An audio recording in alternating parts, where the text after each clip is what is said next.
வணக்கம். முக்கிய செய்திகள்.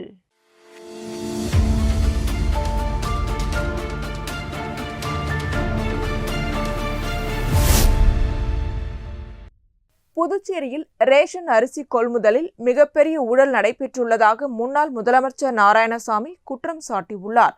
இதுகுறித்து செய்தியாளர்களை சந்தித்த முன்னாள் முதலமைச்சர் நாராயணசாமி, அயோத்தி ராமர் கோவில் காணிக்கை தொடர்பாக கோடிக்கணக்கான ரூபாய் முறைகேடு நடைபெற்றுள்ளதாக தகவல்கள் வெளியாகியுள்ளன.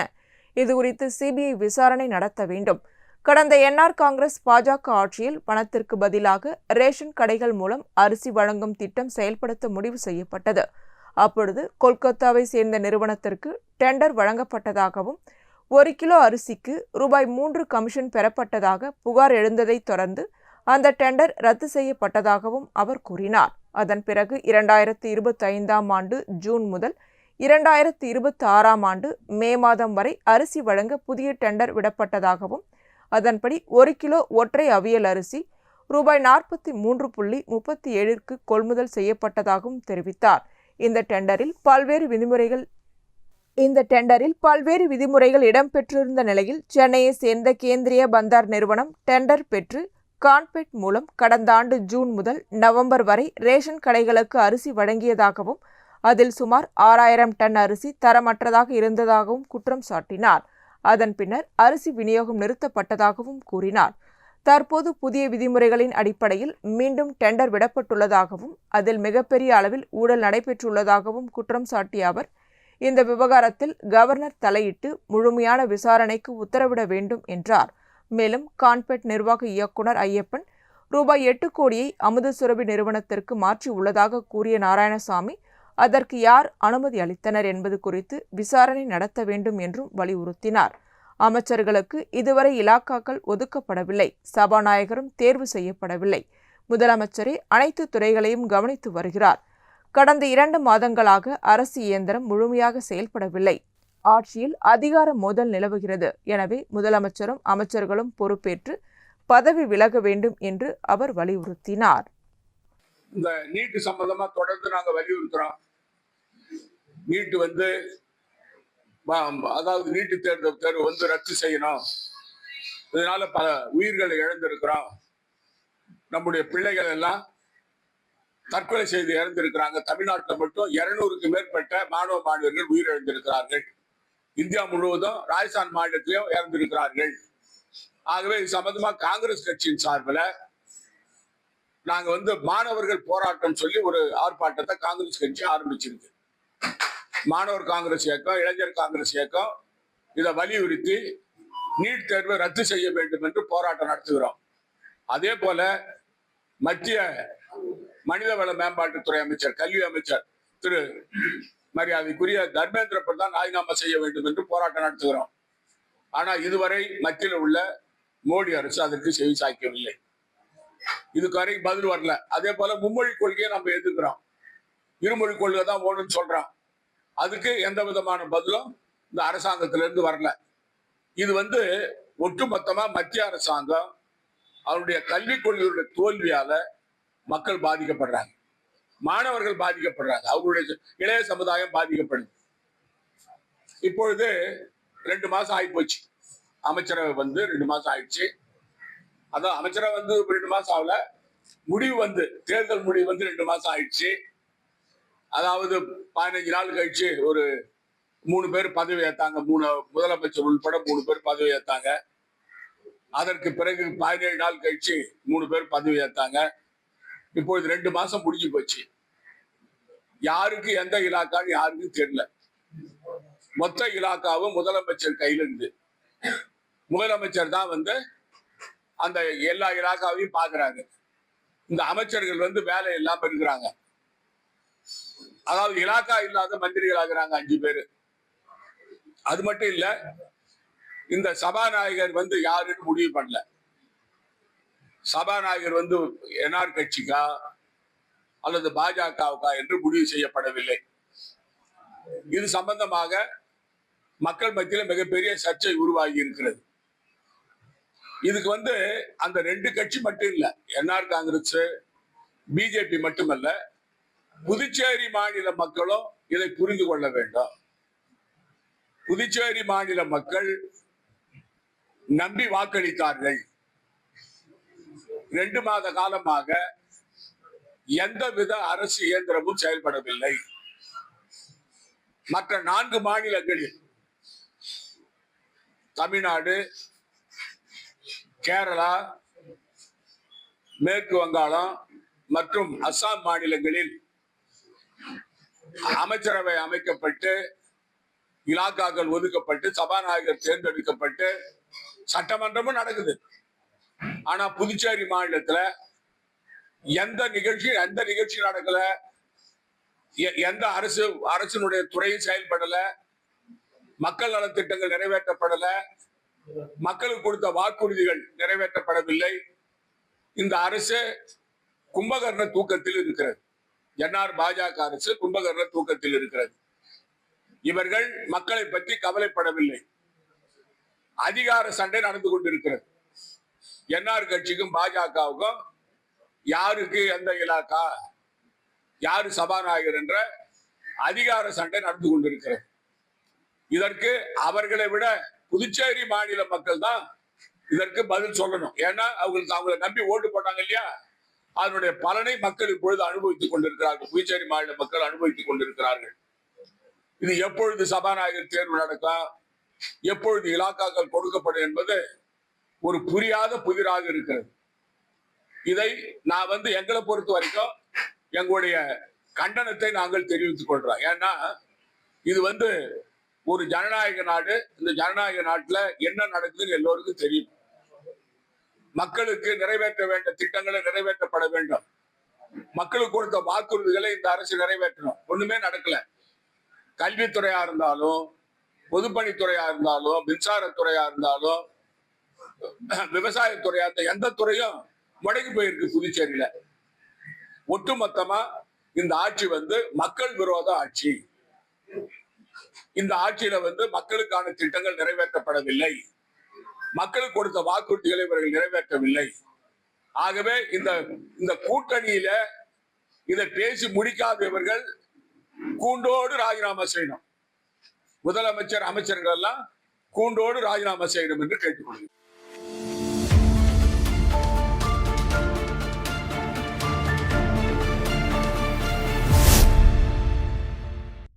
Pondicherry premier league 20 over cricket தொடரின் 3வது சீசன் துத்திப்பட்டு சீகம் மைதானத்தில் தொடங்கியது. இத்தொடரில் Villianur Mohit kings, Oussudu accord warriors, ruby white town, Karaikal knights, Mahe strikers மற்றும் ஏனம் ராயல்ஸ் என 6 அணிகள் பங்கேற்று விளையாடுகின்றன. தொடக்க விழாவில் ஸ்ரீராம் கேபிட்டல் குழும அதிகாரி Rajesh Chandramouli, cricket association of பாண்டிச்சேரியின் முன்னாள் தலைவர் தாமோதரன், பாண்டிச்சேரி பிரீமியர் லீக் தலைவர் ஸ்ரீவித்யா மகேஷ் மற்றும் நிர்வாகிகள் கலந்து கொண்டு பரிசு கோப்பையை அறிமுகப்படுத்தி போட்டியை தொடங்கி வைத்தனர். தொடக்க ஆட்டத்தில் வில்லியனூர் மோகித் கிங்ஸ் அணியும் மாஹே ஸ்ட்ரைகர்ஸ் அணியும் மோதின. டாஸ் வென்ற மாஹே ஸ்ட்ரைகர்ஸ் அணி முதலில் பந்து வீச்சை தேர்வு செய்தது. முதலில் பேட்டிங் செய்த வில்லியனூர் மோகித் கிங்ஸ் அணி 20 ஓவர்களில் 5 விக்கெட் இழப்பிற்கு 199 ரன்கள் குவித்தது. பிருத்திவிராஜன் கண்ணா 29 பந்துகளில் 66 ரன்கள் விளாசி அணியின் ஸ்கோரை உயர்த்தினார். 200 ரன்கள் என்ற இலக்குடன் களமிறங்கிய மாஹே ஸ்ட்ரைகர்ஸ் அணி வில்லியனூர் அணியின் கட்டுக்கோப்பான பந்து வீச்சை சமாளிக்க முடியாமல் சீரான இடைவெளியில் விக்கெட்டுகளை இழந்தது. 20 ஓவர்களின் முடிவில் 7 விக்கெட் இழப்பிற்கு 149 ரன்கள் மட்டுமே எடுத்ததால் 50 ரன்கள் வித்தியாசத்தில் வில்லியனூர் மோகித் கிங்ஸ் அணி வெற்றி பெற்றது. 45 ரன்கள் குவித்து 3 விக்கெட்டுகள் கைப்பற்றி அணியின் வெற்றிக்கு முக்கிய பங்காற்றிய ஆகாஷ் ஆட்ட நாயகன் விருதை பெற்றார். PPL போட்டிகள் ஸ்போர்ட்ஸ் தமிழ் சேனலில் நேரடியாக ஒளிபரப்பு செய்யப்படுகின்றன.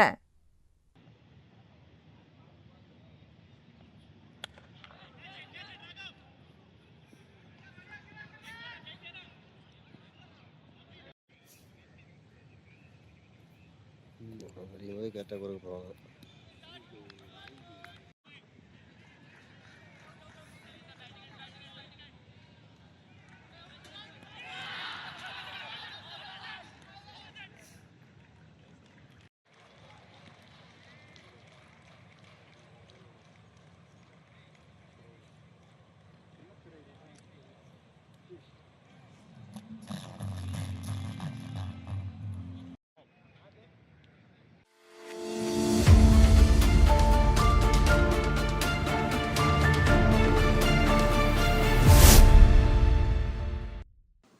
புதுச்சேரி தட்டாஞ்சாவடி தொகுதிக்குட்பட்ட பொய்யாக்குளம் பகுதியில் மக்கள் சந்திப்பு நிகழ்ச்சி நடைபெற்றது. இதில் உருளையன்பேட்டை தொகுதி சட்டமன்ற உறுப்பினர் நேரு முன்னிலை வகித்தார். நேயம் மக்கள் கழக பொதுச் செயலாளரும் தட்டாஞ்சாவடி தொகுதி பொறுப்பாளருமான விநாயகம் கலந்து கொண்டு அப்பகுதி மக்களின் அடிப்படை பிரச்சினைகளை கேட்டறிந்தார். அப்போது அப்பகுதி மக்கள் கூறுகையில், 15 ஆண்டுகளுக்கும் மேலாக ஒவ்வொரு மழை காலத்திலும் எங்களது வீடுகள் சேதமடைந்து வாழ்வாதாரம் பாதிக்கப்படுகிறது. குடிநீர் வசதி இல்லை, முறையான கழிப்பிட வசதியும் இல்லை. வீட்டுமனை பட்டா வழங்கவும் நடவடிக்கை எடுக்க வேண்டும் என்று கோரிக்கை விடுத்தனர். பொதுமக்களின் கோரிக்கைகளை கேட்ட சட்டமன்ற உறுப்பினர் நேரு பேசுகையில், இந்த பகுதி நீண்ட காலமாக அடிப்படை வசதிகளில் பின்தங்கி இருப்பது வருத்தம் அளிக்கிறது. உங்களுக்காக உழைக்கக்கூடிய விநாயகத்திற்கு வாய்ப்பளித்தால் இப்பகுதிக்கு தேவையான அனைத்து அடிப்படை வசதிகளையும் விரைவாக செய்து தருவதற்கு என்னால் முடிந்த அனைத்து முயற்சிகளையும் மேற்கொள்வேன் என்றார். தொடர்ந்து பேசிய விநாயகம், குடிநீர் பிரச்சினை தொடர்பாக அதிகாரிகளிடம் ஏற்கனவே பலமுறை பேசியும் இதுவரை நடவடிக்கை எடுக்கப்படவில்லை. மீண்டும் உடனடியாக சம்பந்தப்பட்ட அதிகாரிகளை தொடர்பு கொண்டு குடிநீர் வழங்க நடவடிக்கை எடுப்பேன். அதிலும் தீர்வு கிடைக்காவிட்டால் பொதுமக்களை திரட்டி மாபெரும் போராட்டம் நடத்த தயங்க மாட்டேன் என்று உறுதியளித்தார். இதனைத் தொடர்ந்து சட்டமன்ற உறுப்பினர் நேரு சம்பந்தப்பட்ட அதிகாரிகளுடன் இரவே தொலைபேசியில் பேச்சுவார்த்தை நடத்தினார். இதனையடுத்து அப்பகுதிக்கு குடிநீர் வழங்க நடவடிக்கை எடுக்கப்படும் என அதிகாரிகள் உறுதியளித்ததாக பொதுமக்கள் தெரிவித்தனர். இதுகுறித்து அப்பகுதி மக்கள் கூறுகையில், சட்டமன்ற உறுப்பினர் நேருவின் உடனடி தலையீடும் விநாயகத்தின் தொடர் முயற்சியும் காரணமாக எங்களது நீண்ட நாள் குடிநீர் பிரச்சினைக்கு தீர்வு கிடைத்துள்ளது. எங்களது பல ஆண்டுகால கோரிக்கை தற்போது நிறைவேறியுள்ளது என்று மகிழ்ச்சி தெரிவித்தனர். அப்பகுதி பெண்கள் மற்றும் தாய்மார்கள் இருவருக்கும் நன்றி தெரிவித்தனர். இந்த நிகழ்ச்சியில் வசந்தி நேரு உள்ளிட்ட நேயம் மக்கள் கழகத்தை சேர்ந்த பிரமுகர், நிர்வாகிகள், மகளிர்களும் இளைஞர்களும் மற்றும் அப்பகுதியை சேர்ந்த பொதுமக்களும் கலந்து கொண்டனர்.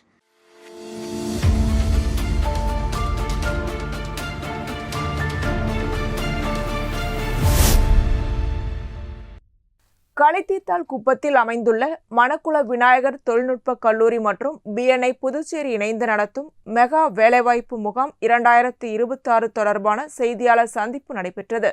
வருகின்ற ஜூலை 11ஆம் தேதி MIT கல்லூரி வளாகத்தில் நடைபெறவுள்ள இந்த வேலைவாய்ப்பு முகாம் குறித்து நடைபெற்ற செய்தியாளர் சந்திப்பில் BNI புதுச்சேரி நிர்வாக இயக்குனர் இளங்கோ, மண்டல நிகழ்வுகள் ஒருங்கிணைப்பாளர் ஆனந்த் காந்திராஜ், வேலைவாய்ப்பு முகாம் தலைவர் பகுத்தறிவு, BNI டாக் போர்டல்ஸ் தலைவர் சுதர்சனன், துணைத் தலைவர் முகமது காசிம், செயலாளர் சுந்தரராஜன், BNI புதுச்சேரி செயல்பாட்டு ஒருங்கிணைப்பாளர் கிறிஸ்தோபர் பிரசாந்த் ஆகியோர் கலந்து கொண்டனர். நிகழ்ச்சியில் பேசிய கல்லூரி முதல்வர் டாக்டர் மலர்கண்ணன், மாணவர்களின் வேலைவாய்ப்பு திறனை மேம்படுத்துவதற்கும் கல்விக்கும் தொழில்துறைக்கும் இடையேயான இடைவெளியை குறைப்பதற்கும் கல்லூரி தொடர்ந்து பல்வேறு நடவடிக்கைகளை மேற்கொண்டு வருவதாக தெரிவித்தார். BNI புதுச்சேரி நிர்வாக இயக்குனர் இளங்கோ பேசுகையில், இந்த மெகா வேலைவாய்ப்பு முகாம் இளைஞர்களுக்கு வேலைவாய்ப்பு மற்றும் பயிற்சி பணியிடங்களை பெற சிறந்த வாய்ப்பாக அமையும் என்றார். மேலும் மாணவர்கள் தங்களது நண்பர்கள் மற்றும் தொழில்துறை வட்டாரங்களில் இந்நிகழ்வு குறித்து விழிப்புணர்வு ஏற்படுத்தி அதிகமான இளைஞர்கள் பயன்பெற உதவ வேண்டும் என்றும் கேட்டுக்கொண்டார். இந்த வேலைவாய்ப்பு முகாமில் தகவல் தொழில்நுட்பம், உற்பத்தி துறை, வங்கி, நிதி, விற்பனை மற்றும் சேவைத்துறை உள்ளிட்ட பல்வேறு துறைகளை சேர்ந்த 100க்கும் மேற்பட்ட முன்னணி நிறுவனங்கள் பங்கேற்கின்றன. இதன் மூலம் 10,000க்கும் மேற்பட்ட காலி பணியிடங்கள் நிரப்பப்பட உள்ளன. இதுவரை 2,000க்கும் மேற்பட்ட மாணவர்கள் மற்றும் வேலைவாய்ப்பு தேடுபவர்கள் இம்முகாமில் பங்கேற்க பதிவு செய்துள்ளனர். காலை 9 மணி முதல் மாலை 3 மணி வரை நடைபெறும் இந்த முகாமில் புதுச்சேரி, திண்டிவனம், விழுப்புரம், கடலூர் மற்றும் சுற்று வட்டார பகுதிகளில் இருந்து ஆயிரக்கணக்கான இளைஞர்கள் பங்கேற்பார்கள் என எதிர்பார்க்கப்படுகிறது. இந்நிகழ்வின் ஏற்பாடுகளை MIT கல்லூரியின் வேலைவாய்ப்பு துறை டீன் டாக்டர் ஜெயக்குமார் மற்றும் வேலைவாய்ப்பு ஒருங்கிணைப்பாளர்கள் மேற்கொண்டு வருகின்றனர். இளைஞர்களின் திறமைகளை வெளிப்படுத்தி சிறந்த தொழில் வாய்ப்புகளை பெற இந்த மெகா வேலைவாய்ப்பு முகாம் முக்கிய தளமாக அமையும் என்று கல்லூரி நிர்வாகம் நம்பிக்கை தெரிவித்துள்ளது. Mega job fair which BNI is organizing and we are supporting. My name is Dr. Malarkan, Principal, Manakula Vinayagar Institute of Technology. இந்த ஜாப் ஃபேரோட மெயின் அப்ஜெக்டிவ் வந்து என்ன அப்படின்னா, பாண்டிச்சேரி மற்றும் சுற்றுப்புற பகுதிகளில் உள்ள வேலை இல்லாத இளைஞர்கள் மற்றும் வேலை பார்த்து கொண்டு இருக்கிற இளைஞர்கள் அவங்க வந்து இன்னும் அடுத்த லெவலுக்கு போறதுக்காக நிறைய கம்பெனிஸை வந்து இன்வைட் பண்ணிட்டு ஒரு மெகா ஜாப் ஃபேர் BNI மூலமா அரேஞ்ச் பண்ணியிருக்கிறோம். அது வந்து Manakula Vinayagar institute of technology வளாகத்துல வர்ற 11ஆம் தேதி, ஜூலை 11ஆம் தேதி சனிக்கிழமை ஒரு பெரிய லெவல்ல அரேஞ்ச் பண்ணியிருக்கிறோம். இந்த ஜாப் ஃபேர் மூலமா கிட்டத்தட்ட ஒரு 2000 இருந்து 3000 வேலையில்லா இளைஞர்கள் வந்து பயனடைவார்கள் அப்படிங்கிறதுல வந்து ஒரு பெரிய நம்பிக்கை இருக்கு எங்களுக்கு. இதுல வந்து கிட்டத்தட்ட ஒரு 130ல இருந்து 140 கம்பெனி வந்து இந்த ஜாப் ஃபேர்ல சோஃபார் ரெஜிஸ்டர் பண்ணியிருக்கிறாங்க. இன்னும் ஒரு நாள் 2 நாள்ல வந்து இன்னும் ஒரு 20-25 கம்பெனி வந்து இதுல அடாப்ட் ஆவாங்க. கண்டிப்பா ஒரு 150 கம்பெனிஸ் வருவாங்க. அவங்களோட ஜாப் ரெக்குவயர்மெண்ட் அப்படின்னு பாத்தீங்கன்னா கிட்டத்தட்ட 12,000 வேகன்சிஸ் இருக்கு அப்படின்னு சொல்றாங்க. சோஃபார் வந்து நம்ம கிட்ட ஸ்டூடெண்ட்ஸ் எவ்வளவு பேர் பார்ட்டிசிபேட் பண்ணுவாங்க அப்படிங்கிற ரெஜிஸ்ட்ரேஷன் எடுத்து பாக்குறப்ப இதுவரையும் ஒரு 2000 to 2500 ஸ்டூடெண்ட்ஸ் ரெஜிஸ்டர் பண்ணியிருக்கிறாங்க. இன்னும் ஒரு 2 நாள்ல வந்து இன்னொரு ஒரு 2500 ஸ்டூடெண்ட்ஸ் ரெஜிஸ்டர் ஆனாங்கன்னா ஒரு அன்னைக்கு வந்து ஒரு 11th அன்னைக்கு ஒரு 5000 பேர் வந்து இந்த ஜாப் ஃபேர்ல வந்து பார்ட்டிசிபேட் பண்ணுவாங்க. கண்டிப்பா அந்த 5000 பேர்ல வந்து தகுதி உள்ள அந்த கம்பெனி எதிர்பார்க்கிற மாதிரி குவாலிட்டிஸ் உள்ள ஸ்டூடெண்ட்ஸ் வந்து குறைஞ்சது ஒரு 2000 பேராவது வேலை கிடைச்சு நல்ல வேலைக்கு போவாங்க அப்படிங்கிறது எங்களோட நம்பிக்கை. கண்டிப்பா இந்த ஜாப் ஃபேர் மூலமா இங்க உள்ள பாண்டிச்சேரி மற்றும் சுற்றுப்புற பகுதியில உள்ள இளைஞர்கள் வந்து பெரிய அளவுல பயனடைவார்கள் அப்படிங்கிறதுல ரொம்ப நம்பிக்கையோட இருக்கிறோம். இந்த வாய்ப்பை ஏற்படுத்தி கொடுத்த BNI நண்பர்களுக்கும் மற்றும் எங்களுக்கு சப்போர்ட் பண்ற அனைவருக்கும் ரொம்ப நன்றி. ஸ்கேன் பண்ணாங்கன்னா எந்த சார்ஜஸும் கிடையாது அப்ளை பண்ற பிள்ளைங்களுக்கு. சார் ரொம்ப தெளிவா சொன்னாங்க. அதாவது வேலை இல்லாத பிள்ளைங்க அத்தனை பேருக்கும் வேலை கிடைச்சதுன்னா இந்த சமுதாயம் ஒரு படி மேல ஈஸியா முன்னேறிடும். அதுதான் எங்க எல்லாருக்கும் ஒரு தலையாய கடமையா நினைச்சுதான் நம்ம இந்த விஷயத்த ஆரம்பிச்சிருக்கோம்.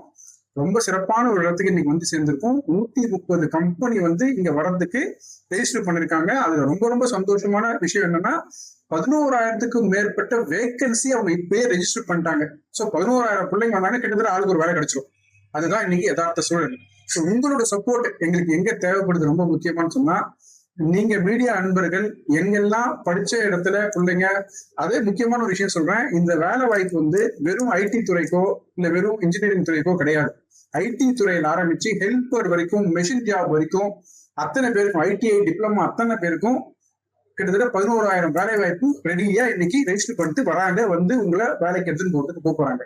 சோ உங்ககிட்ட நமக்கு ஒரே வேண்டுகோள் என்னன்னா, எங்கெல்லாம் பிள்ளைங்க படிச்சிருப்பாங்க, சுமாரா படிச்சிருப்பாங்க, வேலை வேணும்னு நினைக்கிற அத்தனை இடத்துக்கும் உங்க செய்தி போய் சேர வச்சீங்கன்னா இன்னைக்கு தான் ரொம்ப ரொம்ப ஒரு சப்போர்ட்டா இருக்க முடியும். நீங்க செய்யக்கூடிய சப்போர்ட் இந்த சமுதாயத்துக்காக நம்ம இந்த எடுத்துருக்க இனிஷியேட்டிவ்க்கும் இது ஒரு பிள்ளைங்களுக்கு ₹1 நம்ம சார்ஜ் பண்ண போறது இல்லை. அவங்க வரணும், 130 கம்பெனி ஒரு 5 கம்பெனியாச்சும் அவங்க இன்டர்வியூ அட்டன் பண்ணட்டும். அதுல எது அவங்களுக்கு பிடிச்சிருக்கோ அந்த வேலையை செலக்ட் பண்ணிட்டு மறுநாள்ல இருந்து வேலைக்கு போயிட்டாங்கன்னா சந்தோஷம். நம்ம வந்து கடமை அந்த இடத்துல நமக்கு நிறைவேறியதை நம்ம பார்க்கிறோம். பாண்டிச்சேரி, சென்னை, திண்டிவனம், விழுப்புரம் எல்லா ஊர்ல இருந்து வராங்க. பெங்களூர், ஹைதராபாத்ல இருந்து வராங்க. அதுதான் சொல்றேன், ITI பிள்ளைங்களுக்கும் இங்க வேலை வாய்ப்பு இருக்கு, டிப்ளமா பிள்ளைங்களுக்கு இருக்கு, இன்ஜினியரிங்க்கு இருக்கு, இன்ஃபர்மேஷன் டெக்னாலஜி எல்லா துறைக்கும் பிளான் பண்ணிருக்கோம். ஏன்னா ஒரு துறைக்கு மட்டும் பிளான் பண்ண வேண்டாம், வர அத்தனை துறைக்கும் தனித்தனி செக்மெண்டா பண்ணிருக்கணும். Accounts, financial management, digital marketing துறைகள் எல்லா துறைகள்ல இருந்தும் கம்பெனிஸ் வராங்க.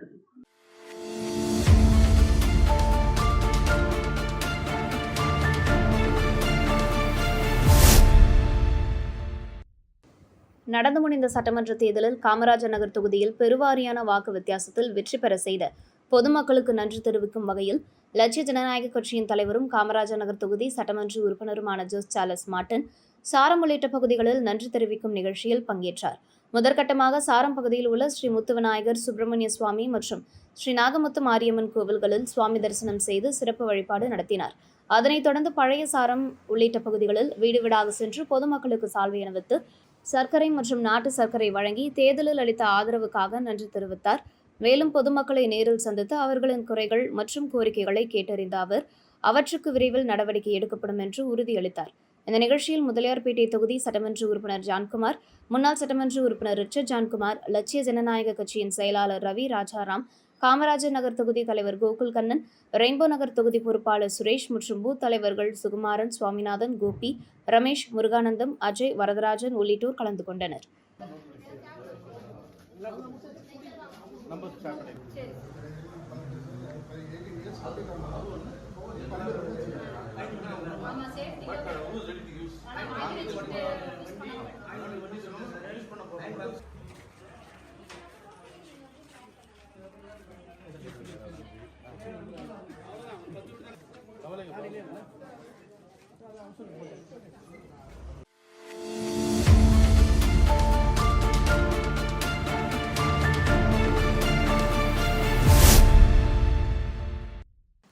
புதுச்சேரியில் மீனவர் சமூகத்தை சேர்ந்த ஒருவருக்கு நியமன சட்டமன்ற உறுப்பினர் பதவி ஒதுக்க வலியுறுத்தி தொடர் போராட்டங்களை நடத்துவது என மீனவர் சமுதாய இயக்கம் தலைவர்கள் ஆலோசனைக் கூட்டத்தில் முடிவு செய்தனர்.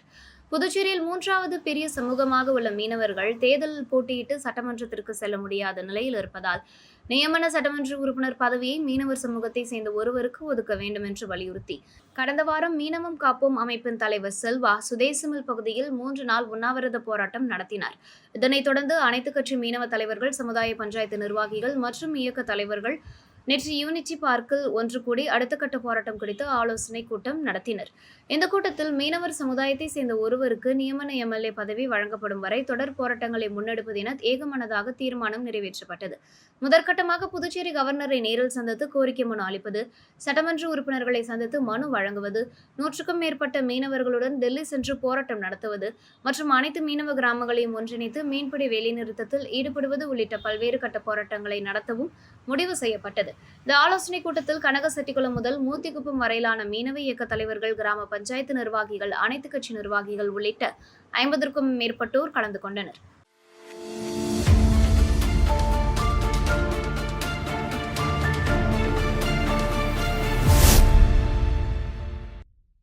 புதுச்சேரியில் தொடர் பைக் திருட்டில் ஈடுபட்டதாக சென்னையை சேர்ந்த டிரைவர் ஒருவரை பெரியகடை காவல்துறையினர் கைது செய்து ரூபாய் 8 லட்சம் மதிப்பிலான 8 மோட்டார் சைக்கிள்களை பறிமுதல் செய்தனர். புதுச்சேரி அரசு மருத்துவமனை மற்றும் ஒய் டவுன் பகுதிகளில் கடந்த சில மாதங்களாக மோட்டார் சைக்கிள்கள் திருடு போனது தொடர்பாக பெரியகடை காவல்துறையினர் வழக்கு பதிவு செய்து விசாரணை நடத்தினர். சீனியர் காவல் சூப்பரண்ட் கலைவாணன், காவல் சூப்பரண்ட் ஸ்ருதி ஆகியோரின் மேற்பார்வையில் இன்ஸ்பெக்டர் ஜெய்சங்கர் தலைமையில் தனிப்படை அமைக்கப்பட்டு தீவிர கண்காணிப்பு மேற்கொள்ளப்பட்டது. கடந்த 6ஆம் தேதி அண்ணா சாலை 45 அடி சாலை சந்திப்பில் வாகன சோதனையில் ஈடுபட்டிருந்த காவல்துறையினர் சந்தேகத்திற்கு இடமாக வந்த ஹீரோ சூப்பர் ஸ்பிளெண்டர் மோட்டார் சைக்கிளை நிறுத்தி சோதனை செய்தனர். விசாரணையில் சென்னை கோடம்பாக்கம் டாக்டர் சுப்புராயலு நகர் பகுதியைச் சேர்ந்த ரமணா என்பவர் ஓட்டி வந்த மோட்டார் சைக்கிள் புதுச்சேரியில் யூகோ வங்கி எதிரே இருந்து திருடப்பட்டிருந்தது தெரியவந்தது. மேலும் நடத்திய விசாரணையில் புதுச்சேரி மற்றும் தமிழகத்தின் பல்வேறு பகுதிகளில் தொடர் மோட்டார் சைக்கிள் திருட்டில் ஈடுபட்டு வந்ததும் தெரியவந்தது. இதனையடுத்து அவரிடமிருந்து ரூபாய் 8 லட்சம் மதிப்பிலான 8 மோட்டார் சைக்கிள்களை காவல்துறையினர் பறிமுதல் செய்தனர். பறிமுதல் செய்யப்பட்ட வாகனங்களில் 3 மோட்டார் சைக்கிள்கள் பெரியகடை காவல் நிலைய எல்லையிலும், விழுப்புரம் மற்றும் சென்னை கோயம்பேடு பகுதிகளில் தலா 2 மோட்டார் சைக்கிள்களும், பல்லாவரம் மற்றும் ஆத்தூர் பகுதிகளில் தலா 1 மோட்டார் சைக்கிளும் திருடப்பட்டவை என்பது விசாரணையில் தெரியவந்தது. இதனையடுத்து ரமணாவை கைது செய்த காவல்துறையினர் நீதிமன்றத்தில் ஆஜர்படுத்தி காலாப்பட்டு மத்திய சிறையில் அடைத்தனர். கைது செய்யப்பட்ட ரமணா மீது சென்னை எம்ஜிஆர் நகர் காவல் நிலையத்தில் கார் திருட்டு மற்றும் பூந்தமல்லி காவல் நிலையத்தில் வழிப்பறி உள்ளிட்ட வழக்குகள் நிலுவையில் இருப்பதாக காவல்துறையினர் தெரிவித்தனர். இச்சம்பவம் தொடர்பாக காவல் சூப்பரண்ட் ஸ்ருதி கூறுகையில், அரசு மருத்துவமனை மற்றும் ஒய் டவுன் பகுதிகளுக்கு வரும் பலர் அவசரத்தில் தங்களது மோட்டார் சைக்கிள்களை சாவியுடன் நிறுத்திவிட்டு செல்வதால் அதனை நோட்டமிடும் மர்ம நபர்கள் திருடி செல்கின்றனர். கைது செய்யப்பட்ட ரமணா திருடிய 3 மோட்டார் சைக்கிள்களும் சாவியுடன் இருந்தது விசாரணையில் தெரிய வந்துள்ளது. எனவே பொதுமக்கள் வாகனங்களை நிறுத்தும் போது கட்டாயம் பூட்டிவிட்டு சாவியை எடுத்து செல்ல வேண்டும் என்று அறிவுறுத்தினார். ஒரு மெயின் அக்யூஸ்ட் 2-வீலர் தெஃப்ட் ரொம்ப நிறைய ஆயிருக்கு இங்க. So it is one of the important step in preventing such cases in our limits. And also main thing in this is one important observation enna, many of the people especially near the GH and also in White Town area key vittite poirukanga. So the owners, the users, they have kept their key in the vehicle and they have gone for various their job and various other works. So please don't do that. If pannadinga, take care of your property. Key ange vittita pogakudadu, because all the offenders, they are waiting for such opportunities. Then it becomes very easy for them to take away the vehicle. So apdi pannadinga, and also take care of your vehicles. Properly lock panni ponga. And other thing is we are writing to PWD and requesting them for more lighting in all the areas of White Town. And also our crime team, our police station staff are also in patrolling. So intensive patrolling will be increased, and also the vehicle checking. Congratulations to the whole team, and also we'll keep moving like this in a positive spirit and doing good work.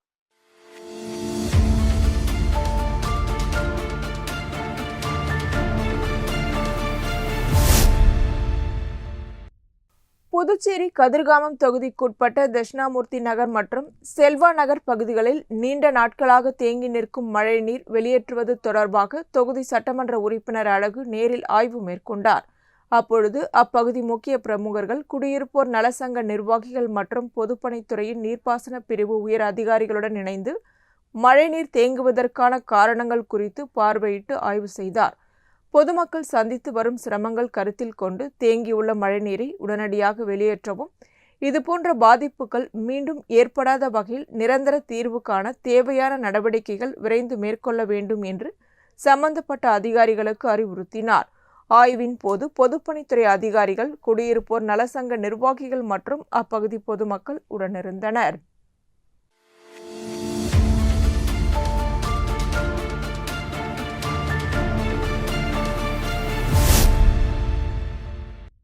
Tindivanam Rettanai கிராமத்தில் உள்ள திரௌபதி அம்மன் ஆலயத்தில் நடைபெற்று வரும் அக்னிவசந்த விழாவையொட்டி அர்ஜுனன் மகாராஜா திரௌபதி அம்மன் திருக்கல்யாண உற்சவம் நடைபெற்றது. கடந்த மாதம் 26ஆம் தேதி கொடியேற்றத்துடன் தொடங்கிய அக்னிவசந்த விழாவின் முக்கிய நிகழ்வாக நடைபெற்ற திருக்கல்யாணத்தை முன்னிட்டு மங்கள தாம்பூலம் மற்றும் சீர்வரிசை பொருட்களை பக்தர்கள் ஊர்வலமாக கோவிலுக்கு கொண்டு வந்தனர். தொடர்ந்து வண்ணமலர்களால் அலங்கரிக்கப்பட்ட அர்ஜுனன் மகாராஜா மணமகன் கோலத்திலும் திரௌபதி அம்மன் மணமகள் கோலத்திலும் பக்தர்களுக்கு அருள் பாலித்தனர். இதனைத் தொடர்ந்து கலச பூஜை, காப்பு கட்டுதல், பூணூல் அணிவித்தல், மாங்கல்யம் அணிவித்தல் மற்றும் மாலை மாற்றும் வைபவங்கள் நடைபெற்றன. பின்னர் திருக்கல்யாண கோலத்தில் எழுந்தருளிய தெய்வங்களுக்கு கற்பூர ஆரத்தி காண்பிக்கப்பட்டது. வண்ண மலர்களால் அலங்கரிக்கப்பட்ட ஸ்ரீ கிருஷ்ண, ஸ்ரீ அர்ஜுனன் மகாராஜா, ஸ்ரீ திரௌபதி அம்மன் மற்றும் ஸ்ரீ சுபத்திரை ஆகிய உற்சவ மூர்த்திகள் வண்ண விளக்குகளால் அலங்கரிக்கப்பட்ட வாகனத்தில் கிராம வீதிகளில் திருவீதி உலா வந்து பக்தர்களுக்கு அருள் பாலித்தனர். இதில் பக்தர்கள் கலந்து கொண்டு சுவாமி தரிசனம் செய்தனர். இந்நிகழ்ச்சிக்கான உபயதாரராக கனாச்சாரி வகையரா இருந்தனர். அக்னிவசந்த விழாவின் முக்கிய நிகழ்வான படுகளம் மற்றும் தீமிதி திருவிழா வருகிற ஜூலை 16ஆம் தேதி நடைபெற உள்ளது.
விழுப்புரம் திருச்சிற்றம்பலம் ஊராட்சிக்குட்பட்ட சின்ன பட்டானூர் பகுதியில் சாலை வசதி மற்றும் குடிநீர் வசதி ஏற்படுத்தி தருமாறு அப்பகுதி பொதுமக்கள் திருச்சிற்றம்பலம் ஊராட்சி மன்ற தலைவர் வெங்கடேசனிடம் கோரிக்கை விடுத்தனர்.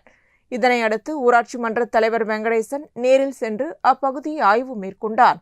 அப்பொழுது பொதுமக்களை சந்தித்து அவர்களின் குறைகள் மற்றும் அடிப்படை தேவைகளை கேட்டறிந்தார். தொடர்ந்து சாலை மற்றும் குடிநீர் வசதி தொடர்பாக சம்பந்தப்பட்ட துறை அதிகாரிகளுடன் ஆலோசித்து விரைவாக தேவையான நடவடிக்கைகள் மேற்கொள்ளப்படும் என்று பொதுமக்களிடம் உறுதியளித்தார். இந்த ஆய்வின் போது ஊராட்சி பிரதிநிதிகள் மற்றும் அப்பகுதி பொதுமக்கள் உடனிருந்தனர்.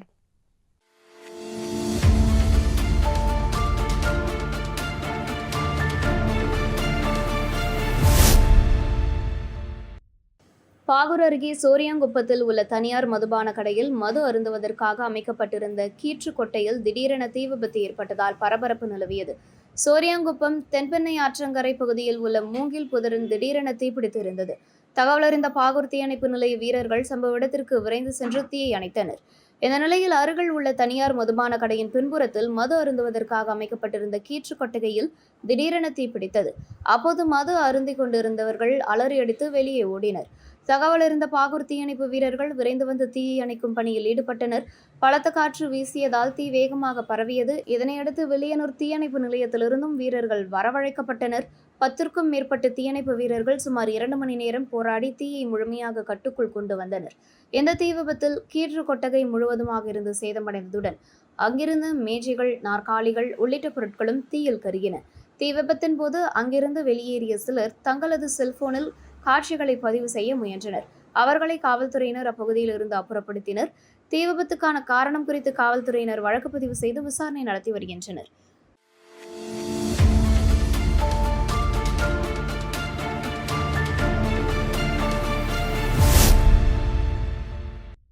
விழுப்புரம் திண்டிவனம் அருகே சென்னை திருச்சி தேசிய நெடுஞ்சாலையில் முன்னால் சென்ற கார் மீது பின்னால் வந்த மற்றொரு கார் மோதியதில் கார் கட்டுப்பாட்டை இழந்து மரத்தில் மோதி விபத்துக்குள்ளானது.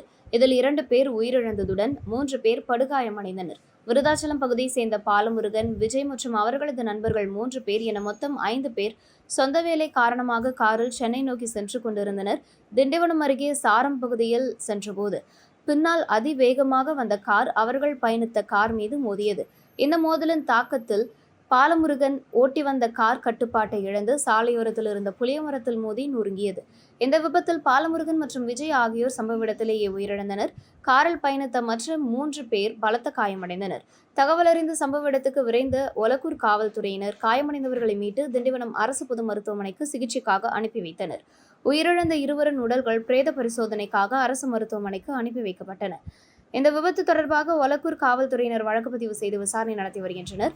விபத்தை அடுத்து சென்னை திருச்சி தேசிய நெடுஞ்சாலையில் சிறிது நேரம் போக்குவரத்து பாதிக்கப்பட்டது.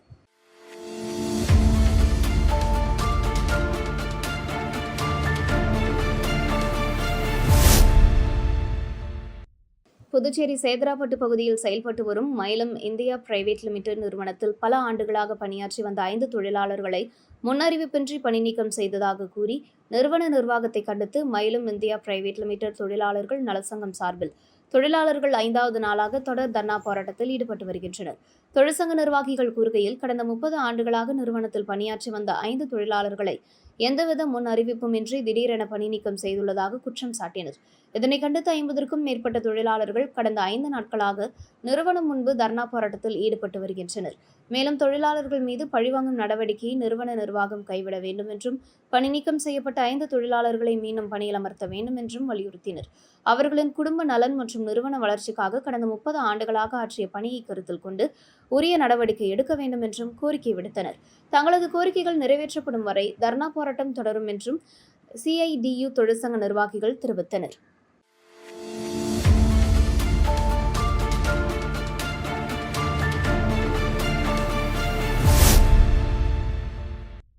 புதுச்சேரி சிறையில் அடைக்கப்பட்டிருந்த மணிகண்டன் சுமார் 1.5 ஆண்டுகளுக்கு முன்பு ஏனம் சிறைக்கு மாற்றப்பட்டார். அவரது மனைவி பத்மாவதி குடும்ப சூழ்நிலைகளை காரணமாக காட்டி மணிகண்டனுக்கு அவசர விடுப்பு வழங்குமாறு பலமுறை கோரிக்கை விடுத்து நீதிமன்றத்தையும் அணுகியிருந்தார்.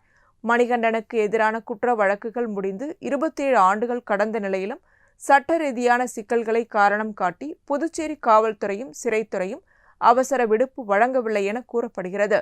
இந்நிலையில் மணிகண்டனின் மகன் ஆதித்யா வர்மா உடல்நலக் குறைவால் பாதிக்கப்பட்டிருப்பதாக தெரிவித்து பத்மாவதி மீண்டும் உயர்நீதிமன்றத்தில் மனு தாக்கல் செய்தார்.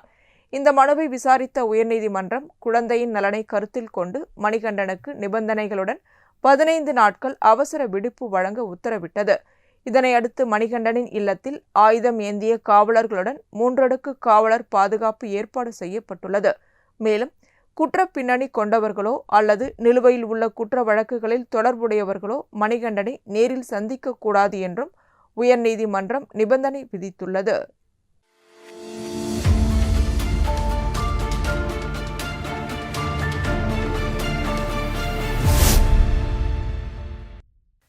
திண்டிவனம் அடுத்த பெரிய தச்சூர் கிராமத்தில் அமைந்துள்ள ஸ்ரீ அன்னபூரணி உடனுரை ஸ்ரீ அகதீஸ்வரர் சிவாலய வளாகத்தில் எழுந்தருளி உள்ள ஸ்ரீ பிரத்யங்கரா தேவிக்கு ஆனி மாத தேய்பிரை அஷ்டமியை முன்னிட்டு சிறப்பு நிகும்பலா ஹோமம் நடைபெற்றது. இதனை ஒட்டி அமைக்கப்பட்ட யாக குண்டத்தில் மிளகாய், பழங்கள் மற்றும் பல்வேறு மூலிகை பொருட்கள் ஆகுதியாக செலுத்தப்பட்டன. தொடர்ந்து உற்சவமூர்த்தி கோவில் உட்பிரகாரத்தில் உலா வந்தார். பின்னர் யாகசாலையில் பிரதிஷ்டை செய்யப்பட்ட கலசங்களில் இருந்து புனித நீர், பால், சந்தனம் உள்ளிட்ட பொருட்களால் மூலவருக்கு சிறப்பு அபிஷேகம் நடைபெற்றது. தொடர்ந்து வண்ண மலர்களால் அலங்கரிக்கப்பட்ட ஸ்ரீ பிரத்யங்கரா தேவிக்கு பஞ்சமுக தீபாராதனை காண்பிக்கப்பட்டது. இதில் பக்தர்கள் கலந்து கொண்டு சுவாமி தரிசனம் செய்தனர். கோவில் நிர்வாகத்தினர் கூறுகையில் தேய்பிரை அஷ்டமி மற்றும் அமாவாசை நாட்களில் ஸ்ரீ பிரத்யங்கரா தேவியை வழிபடுவது சிறப்பான பலன்களை அளிக்கும் என்பது பக்தர்களின் நம்பிக்கையாக உள்ளது என்றனர்.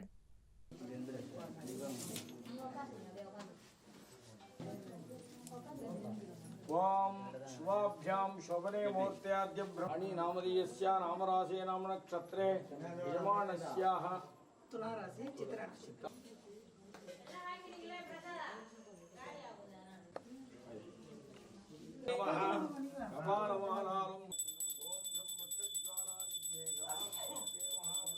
இத்துடன் செய்திகள் நிறைவடைகின்றன. வணக்கம்.